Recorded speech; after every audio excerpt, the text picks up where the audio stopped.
மற்றவங்களை நம்ம தூக்கி விடுறதுனால நம்ம கீழே போகவே மாட்டோம். எனக்கு ஆண்டவர் என்ன சொல்லி கொடுத்தாருன்னா, நீ உனக்கு ஆவிக்குரிய பிள்ளைகளை உருவாக்கினா நீ ஆவிக்குரிய தகப்பன் ஆயிடுற. நிச்சயமா. அப்போ அந்த பிள்ளைகள் இன்னும் ஆவிக்குரிய பிள்ளைகளை பெடுத்துட்டா நீ ஆவிக்குரிய தாத்தாவாயிடுற. உன் நிலைமை உயர்ந்துகிட்டு போதே ஒழிய நீ தாழ்ந்து போக மாட்டேன்.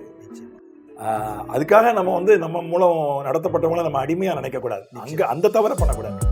இவன் என் மூலம் ரசிக்கப்பட்டான், இவன் என் மூலம் தான் நான் தான் நடத்தினேன், எனக்கு அடிமையா இருக்கணும்னு என் கட்டுப்பாட்டில் தான் இருக்கணும்னு நினைச்சா அது தப்பாயிடும். ஏன்னா நம்ம ஒரு கருவி தான். கர்த்தா அவர் தான். நம்மள ஒரு கருவியா பயன்படுத்தி சிலருக்கு சில காரியங்களை ஆண்டவர் செய்யலாம். அதுக்காக நம்ம அவங்கள கட்டுப்படுத்தணும், அவங்க நமக்கு அடிமையா இருக்கணும்னு நினைக்கிறது அதுவும் தவறு. சில நேரம் சொந்த பெற்றோரே அப்படி நினைச்சிடுறாங்கல்ல. நான் தான் படிக்க வச்சேன், நான் தான் அங்கே வேலை வாங்கி கொடுத்தேன். உண்மைதான், அம்மா அப்பா தியாகம் பண்ணது, அம்மா அப்பா கஷ்டப்பட்டு வளர்த்ததெல்லாம் ஆளாக்கினதெல்லாம் நிச்சயமாக மறக்க முடியாது. அதுக்காக பிள்ளைகள் கல்யாணம் கட்டின பிறகு அடிமையாக இருக்கணும், மனைவியை நேசிக்கக்கூடாது, பெற்றோரை தான் நேசிக்கணும்ன்ற மாதிரி நினைக்கிறாங்க இல்லையா? அதே மாதிரி சில நேரங்களில் ஊழியக்காரங்களும் நினைச்சிடறாங்க, நான் என்னால் தான் நீ ரட்சிக்கப்பட்ட, நான் தான் உனக்கு ஞானசானம் கொடுத்தேன், நான் தான் உன்னை அபிஷேகத்துக்குள்ள நடத்தினேன், நீ உயிரோடு இருக்கிறதே என்னால் தான், நான் ஜெபம் பண்ணி தான் உனக்கு விடுதலை கிடைச்சது, சுகம் கிடைச்சது, அப்படி சொல்றாங்க நிறைய பேர். ஆமா, அப்படி நினைக்கிறாங்க. சொல்லாட்டா கூட எதிர்பார்க்காங்க. அப்ப எதிர்பார்ப்பு நடக்கலாம், ஏமாந்துடுறாங்க, பங்காயிடுறாங்க, அப்படியே உட்காந்துடுறாங்க, சோர்ந்துடுறாங்க. நான் உயிரை கொடுத்து ஜெபம் பண்ணி அவன் செத்துருக்கணும், நான் என்னால தான் உயிரோட இருக்கான். ஆனா ஒரு நன்றி இல்லை, என்ன நன்றி இல்லை நம்ம சொல்ல முடியாது. அவங்க உள்ளுக்குள்ள நன்றியா இருக்கலாம். ஆனா சந்தர்ப்பம் வரும்போது தான் நமக்கு தெரியும்.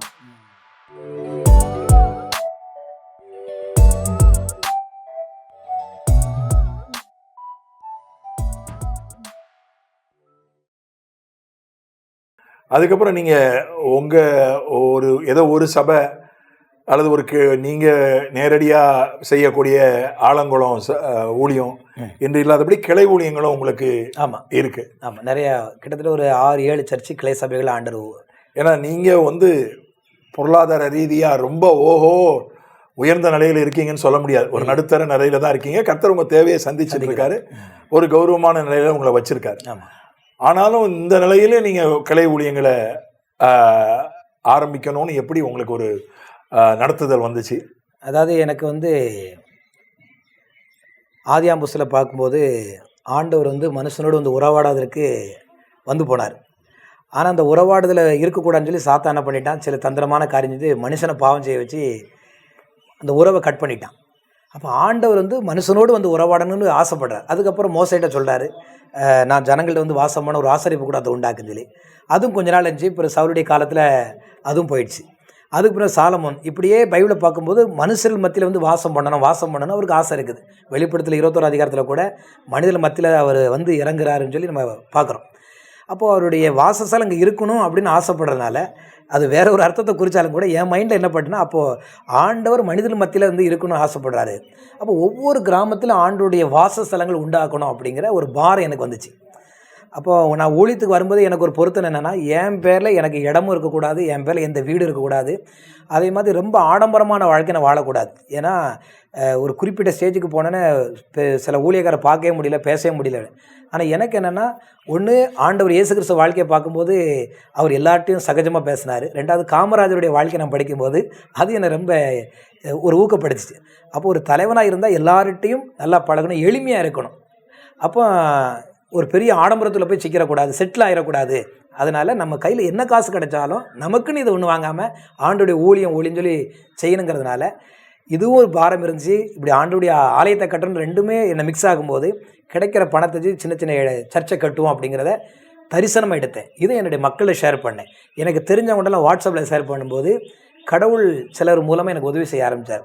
இப்போ யாரெல்லாம் எனக்கு உதவி செஞ்சாங்களோ அவங்களும் அந்த தரிசனத்துக்குள்ளே நான் நடத்த ஆரம்பித்தேன். அப்படி நடத்தும்போது அப்படி கிராமங்களை எந்தெந்த ஊர்லலாம் சபை இல்லை அப்படின்னு சொல்லி புள்ளிவர்கள் எடுத்து அந்தந்த இடங்களில் சபைகளை கட்டி அங்கே ஒரு ஊழியக்காரை போட்டு அவங்களுக்கு மாதம் சின்ன சப்போர்ட் பண்ணுவதற்கும் ஆண்டு எனக்கு உதவி செஞ்சார். எத்தனை கிளைகள் இருக்கு? 7 சர்ச் இருக்குங்க. அதாவது உங்கள் ஸ்தாபனத்தில் கண்ட்ரோலில் தான் இருக்கும். கண்ட்ரோலில் தான் இருக்குது. ஆனால் நானே நீங்கள் தான் அதுக்கு பொறுப்பாளர். 7 சபை. அது மட்டும் இல்லை, நீங்கள் பல ஊழியக்காரர்களோடு நல்லா பழகுவீங்க. ஆமாம், நிச்சயமா. இப்போ குறிப்பாக எங்களோடு உங்களுக்கு நல்ல ஐக்கியம் உண்டு. ஆமாம், உண்மையிலே இல்லையா? நீங்கள் அந்த மாதிரி இன்னும் எல்லாரோடையும் நல்லா பரந்த மனதோட, நிச்சயமா, இது வேற ஸ்தாபனம், இது வேற ஊழியக்காரங்கன்னு நினைக்காதபடி, அந்த பாகுபாடு அந்த ஒரு பரந்த மனதோட எல்லாரோடையும் ரொம்ப அன்பா பழகுவீங்க. நிச்சயமா. இணைந்து ரொம்ப செயல்படுவீங்க. இணக்கமா ஒரு மாதிரி ஒரு தீவு மாதிரி இல்லாம அப்படி தேவனுடைய திட்டத்தை தேவனுடைய திட்டம்னு ஒன்று இருந்தால் அந்த திட்டத்துக்காக யாரோடு கூட இணைஞ்சு செயல்பட எப்பவுமே உந்துதலாகவே இருப்பேன். இப்போ குறிப்பாக எங்களோடு உங்களுக்கு ஏற்பட்ட ஐக்கியம், எங்களோடு இணைந்து செயல்பட்டதை பற்றி உங்கள் அனுபவங்களை சொல்லுங்கள். உங்களோடு சேர்ந்து செயல்பட்ட அனுபவம் கிட்டத்தட்ட ஒரு 10 வருஷம் இருக்குன்னு நினைக்கிறேன். 10 வருஷத்தில் ஒரு ஆர்டினேஷனுக்காக உங்களை அணுகும்போது அப்போ தான் உங்களை முத பார்க்குறேன், நம்ம குறும்பூரில் வச்சு மண்டபத்தில். அப்போ பிஷப் வராரு அப்படின்னா பயங்கர பிரம்மாண்டமாக இருப்பாங்க அப்படின்னு பார்த்தேன். அன்றைக்கி தான் உங்களை பார்த்தேன். அப்போது பார்த்து உங்களை ஆர்டினேஷன் வாங்கும்போது எனக்காக நீங்கள் ஜெபம் பண்ணீங்க. அப்போது அந்த ஆர்டினேட் பண்ணும்போது தலையில் கை ஜெபிக்கும்போது அந்த தீர்க்கதரிசன வார்த்தைகள் அது உண்மையிலே என்னுடைய ஊழியத்துக்கான காரியங்களை அதை வெளிப்படுத்திச்சு. என் அடுத்த கட்ட ஊழியம் என்னங்கிறதையும் அது உணர்த்த ஆரம்பிச்சு. ஊழியம் வந்து அகலமாகவும் மாறும், ஆழமாகவும் மாறும் அப்படிங்கிற காரியத்தை எனக்கு நீங்கள் அழகாக சொன்னீங்க. அப்போ அன்னைக்கு வந்து உங்கள் மேலே எனக்கு ஒரு பற்றுதல் ஏற்பட்டது.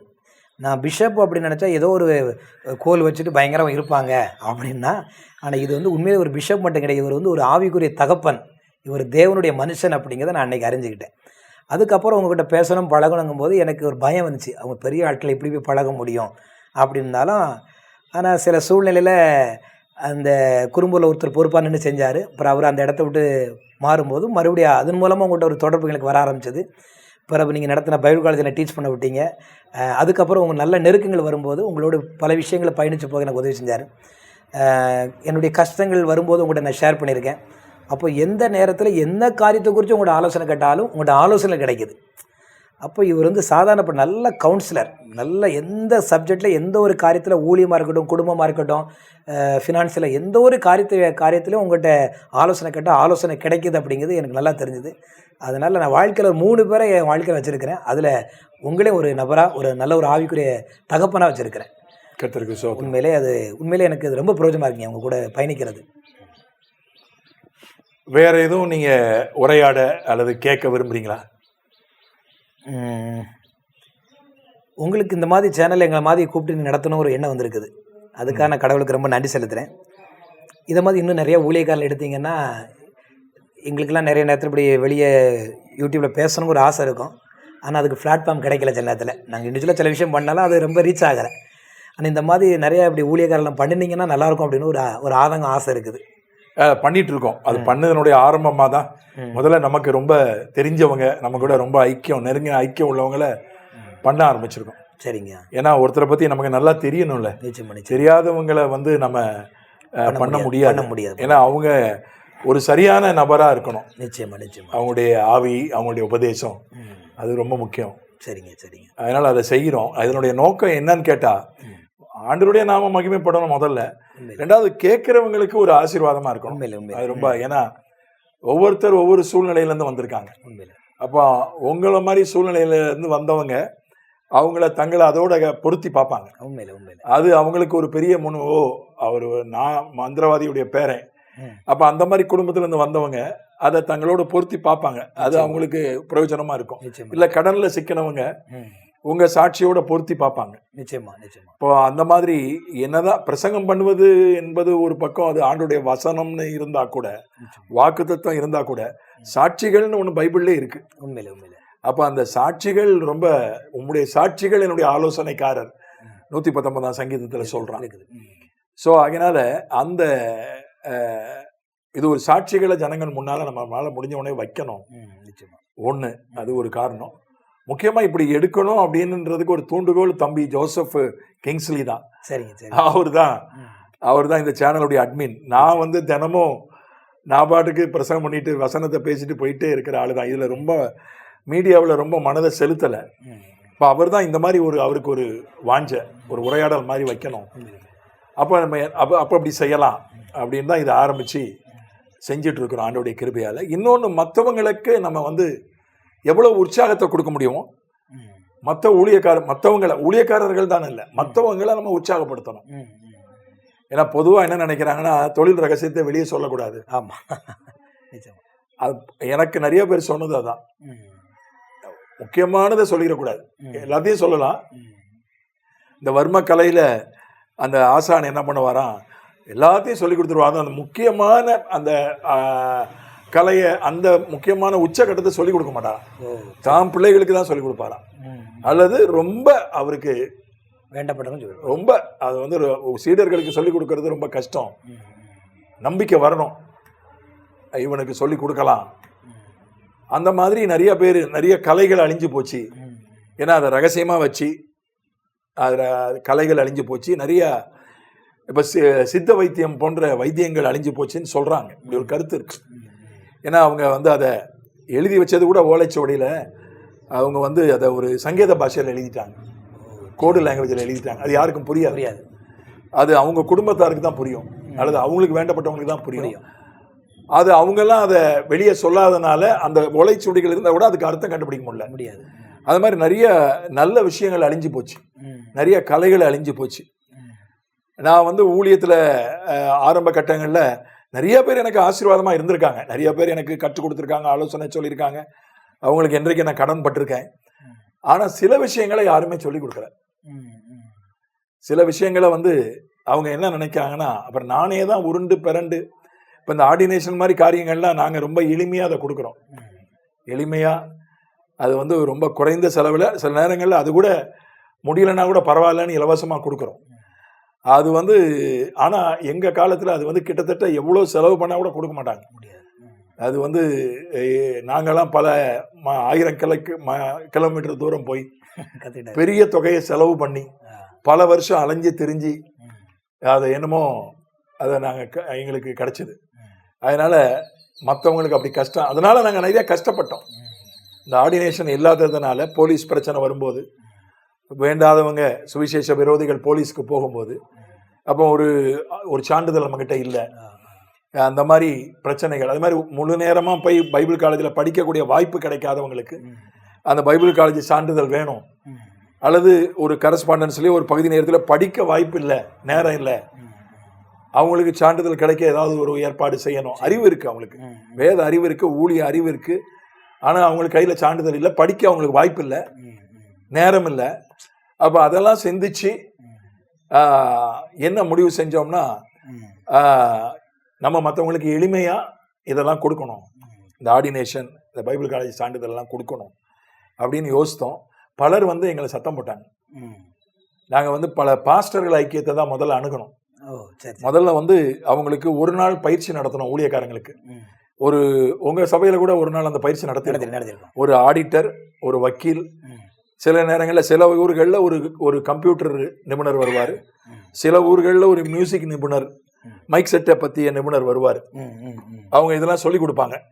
மைக் செட்டை எப்படி நீங்கள் வாங்கணும், எப்படி நீங்கள் அதை பராமரிக்கணும், கம்ப்யூட்டர் மாதிரி காரியங்களை நீங்கள் எப்படி பயன்படுத்தணும், மீடியாவை எந்த மாதிரி சட்டம் உங்களுக்கு தெரியணும், ஒரு இடம் எப்படி வாங்கணும், எப்படி ஒரு சபை கட்டணும், ஒரு கூட்டம் நடத்துறதுக்கு என்ன மாதிரி அனுமதி வாங்கணும், எல்லாமே சட்டப்படி ஞானஸ்தானம் எப்படி கொடுக்கணும், சட்டத்தை பற்றி சொல்லி கொடுப்பாங்க.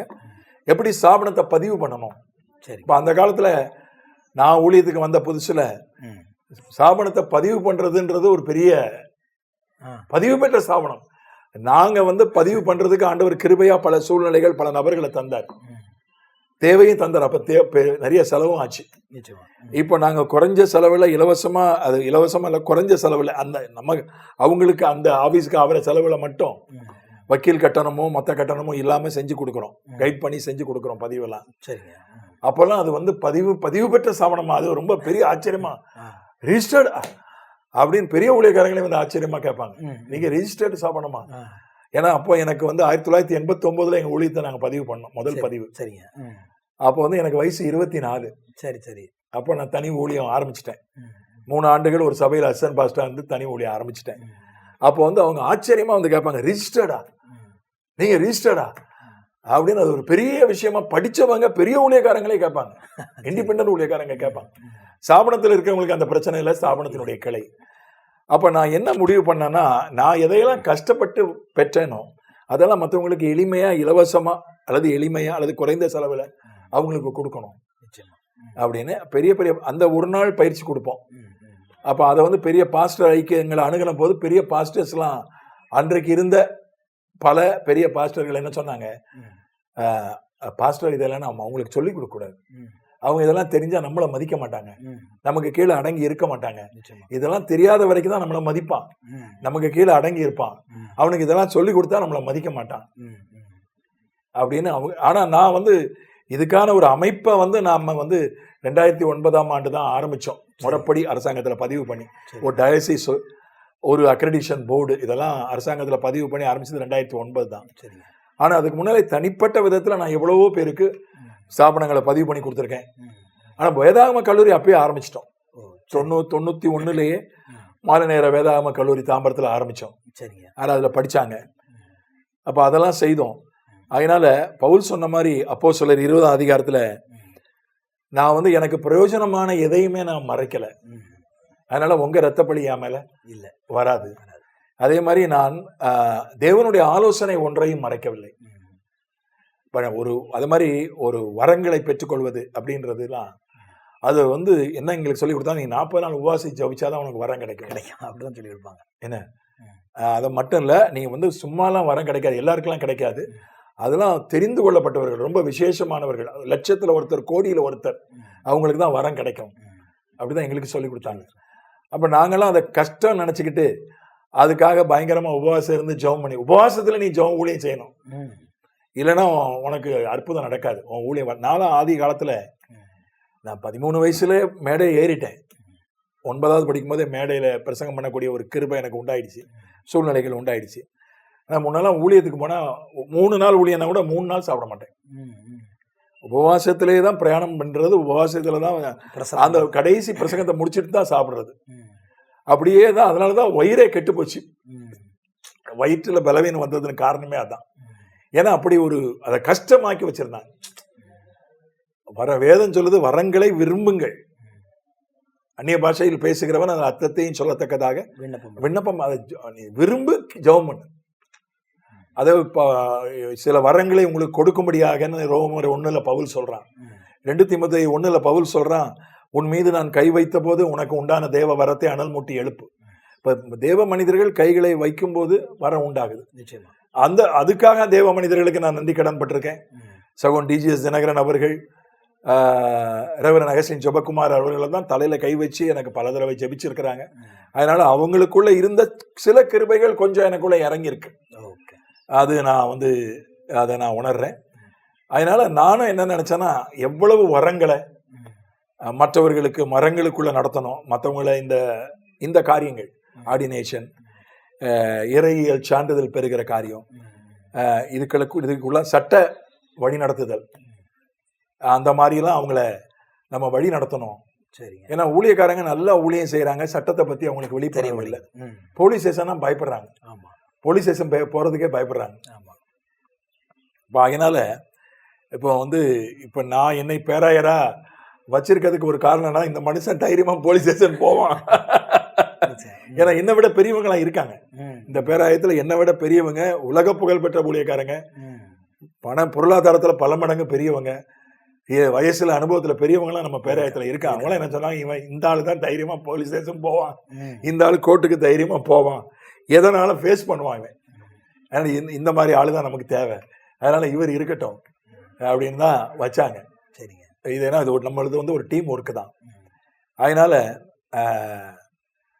மற்றவர்களை உற்சாகப்படுத்துறதுனால, நான் மற்றவங்களுக்கு ஊழியக்காரங்களுக்கும் சரி, எல்லாருக்கும் சரி, மற்றவங்களை நம்ம தூக்கி விடுறதுனால நம்ம கீழே போகவே மாட்டோம். எனக்கு ஆண்டவர் என்ன சொல்லி கொடுத்தாருன்னா, நீ உனக்கு ஆவிக்குரிய பிள்ளைகளை உருவாக்கினா நீ ஆவிக்குரிய தகப்பன் ஆயிடுற. நிச்சயமா. அப்போ அந்த பிள்ளைகள் இன்னும் ஆவிக்குரிய பிள்ளைகளை பெடுத்துட்டா நீ ஆவிக்குரிய தாத்தாவாயிடுற. உன் நிலைமை உயர்ந்துகிட்டு போதே ஒழிய நீ தாழ்ந்து போக மாட்டேன். நிச்சயமா. ஏன்னா பிள்ளைங்க வந்து அதுக்காக நம்ம வந்து நம்ம மூலம் நடத்தப்பட்டவங்கள நம்ம அடிமையா நினைக்க கூடாது. அங்க அந்த தவற பண்ணக்கூடாது. இவன் என் மூலம் ரசிக்கப்பட்டான், இவன் என் மூலம் தான் நான் தான் நடத்தினேன், எனக்கு அடிமையா இருக்கணும்னு, என் கட்டுப்பாட்டில் தான் இருக்கணும்னு நினைச்சா அது தப்பாயிரும். தப்பு. ஏன்னா வந்து நம்ம வந்து ஒரு கருவி தான், கர்த்தா அவர் தான். நம்மள ஒரு கருவியா பயன்படுத்தி சிலருக்கு சில காரியங்களை ஆண்டவர் செய்யலாம். அதுக்காக நம்ம வந்து அவங்கள கட்டுப்படுத்தணும், அவங்க நமக்கு அடிமையா இருக்கணும்னு நினைக்கிறது அதுவும் தவறு. சில நேரம் சொந்த பெற்றோரே இப்படி நினைச்சிடுறாங்கல்ல, நான் தான் படிக்க வச்சேன், நான் தான் அங்கே வேலை வாங்கி கொடுத்தேன். உண்மைதான், அம்மா அப்பா தியாகம் பண்ணது, அம்மா அப்பா கஷ்டப்பட்டு வளர்த்ததெல்லாம் ஆளாக்கினதெல்லாம் நிச்சயமா மறக்க முடியாது. அதுக்காக பிள்ளைகள் வந்து கல்யாணம் கட்டின பிறகு அடிமையா இருக்கணும், மனைவியை நேசிக்கக்கூடாது, பெற்றோரை தான் நேசிக்கணும்ன்ற மாதிரி நினைக்கிறாங்க இல்லையா?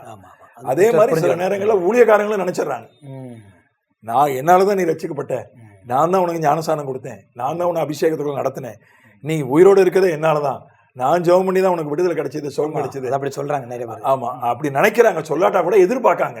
அப்ப எதிர்பார்ப்பு நடக்கலாம் ஏமாந்துடுறாங்க, பங்காயிடுறாங்க, அப்படியே உட்காந்துடுறாங்க, சோர்ந்துடுறாங்க. நான் உயிரை கொடுத்து ஜெபம் பண்ணி அவன் செத்துருக்கணும், நான் என்னாலதான் உயிரோட இருக்கான், ஆனா ஒரு நன்றி இல்லை. என்ன நன்றி இல்லை நம்ம சொல்ல முடியாது, அவங்க உள்ளுக்குள்ள நன்றியா இருக்கலாம். ஆனா சந்தர்ப்பம் வரும்போது தான் நமக்கு தெரியும். இப்ப நிக்கோதேமுவும் அதே மாதிரி அரிமத்தியா யோசேப்பும் அந்தரங்க சீஷர்களாக இருந்தார்கள்னு வேதத்துல போட்டிருக்கு, பார்த்துருக்கோம். இப்போ இயேசுநாதரை அவங்க அதோட ஒரு தடவை பார்த்தாங்க. அரிமத்தியா யோசேப்பு கூட இயேசுவை சந்திச்சதா வேதத்துல பதிவு இல்லை. ஆனா நிக்கோதேமும் இயேசு ஒரு ராத்திரி ரகசியமா வந்து சந்திச்சான். ராத்திரி அவன் ஒருத்தனுக்காக, இயேசுநாதர் வந்து லட்சக்கணக்கானவருக்கு பிரசங்கம் பண்றவர், அவன் ஒருத்தனுக்காக ராத்திரியெல்லாம் கண் விழிச்சு பைபிள் ஸ்டடி எடுத்தார், ஒரு ஆளுக்கு பைபிள் ஸ்டடி எடுத்தார். அவங்க வந்து அதுக்கப்புறம் இயேசுநாதரை அறிக்கை செய்யலை, ஏன்னா அறிக்கையிட்டா ஆலயத்தை விட்டு புறம்பாக்கிடுவாங்க, ஊரை விட்டு புறம்பாக்கிடுவாங்க, அவங்க பதவிகளில் இருந்தாங்க.